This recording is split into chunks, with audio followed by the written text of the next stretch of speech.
आज आम cycle rally सहित गोटे बाइक रैली कराऊँच एवं आज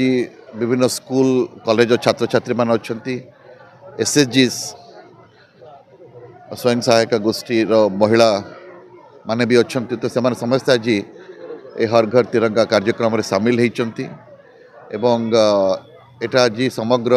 जिले में समग्र राज्य रे एवं समग्र भारत वर्ष रे कार्यक्रम चली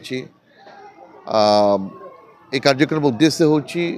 समस्त भारतीय मान भीतर गोटे भारतीय चेतना जागृत करवा देश प्रेम जागृत करवा ये उद्देश्य नहीं कि हर घर तिरंगा कार्यक्रम करा जाउछि एवं मैं आशा करुच्ची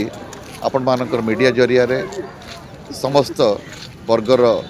व्यक्ति माने आम जिलार समस्त वर्गर व्यक्ति माने ए कार्यक्रम रे योगदान करिवे एवं भारत मातार गुणगान करिवे।